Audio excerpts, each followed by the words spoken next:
ഇന്നലെ ഡൽഹിയിൽ സ്ഫോടനമുണ്ടായ പശ്ചാത്തലത്തിൽ നാം കേരളത്തിലെ മാധ്യമങ്ങൾ പരിശോധിച്ചു നോക്കിയാൽ, സമൂഹ മാധ്യമങ്ങൾ പരിശോധിച്ചു നോക്കിയാൽ വലിയ രീതിയിൽ തന്നെ ഭീകരവാദികളെ വെള്ളപൂശുന്ന രീതിയിലുള്ള പ്രസ്താവനകളും പരാമർശങ്ങളും സജീവമായി തന്നെ ഉണ്ട്. പണ്ട് നാം കമ്മ്യൂണിസ്റ്റ് പാർട്ടിയെ അധിക്ഷേപിക്കാറുണ്ട്.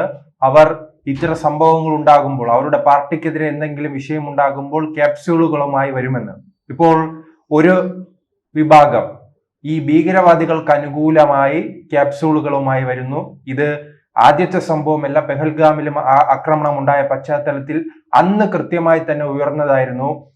ചില ജിഹാദി ഗ്രൂപ്പുകളും ഇടതുപക്ഷ ഗ്രൂപ്പുകളും ഇത്തരം ആക്രമണങ്ങൾ നടത്തുന്നത്, ഈ ആക്രമണം ഉണ്ടായി സെക്കൻഡുകൾക്കകം തന്നെ, മിനിറ്റുകൾക്കകം തന്നെ അവർ പ്രസ്താവനയുമായി വരും. ഇത് തിരഞ്ഞെടുപ്പ് ലക്ഷ്യമിട്ട് BJP സംഘപരിവാർ അനുകൂലികൾ ചെയ്യുന്നതാണെന്നാണ് ഇവരുടെ എല്ലാം പരാമർശങ്ങൾ.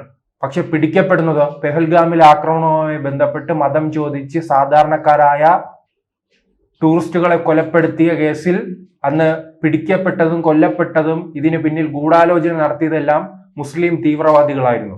ഇപ്പോൾ വീണ്ടും ഡൽഹിയിലും ഇത്തരം ഒരു ആക്രമണം ഉണ്ടായപ്പോൾ തുടക്കം മുതൽ തന്നെ പറഞ്ഞു, ബീഹാർ തെരഞ്ഞെടുപ്പ് വരികയാണ്, ഈ ബീഹാർ തെരഞ്ഞെടുപ്പിൽ വിജയിക്കാൻ വേണ്ടിയുള്ള BJPയുടെ തന്ത്രമാണ് ആ സ്ഫോടനമെന്ന്. പക്ഷേ ഇപ്പോൾ ഓരോ മണിക്കൂറുകളിലും പ്രതികൾ കൂടുതൽ പിടിക്കപ്പെടുകയാണ്, കൂടുതൽ വിവരങ്ങൾ വരികയാണ്. ഇന്നലെ വൈകുന്നേരം വിദ്യാഭ്യാസം നേടിയ ഡോക്ടറായ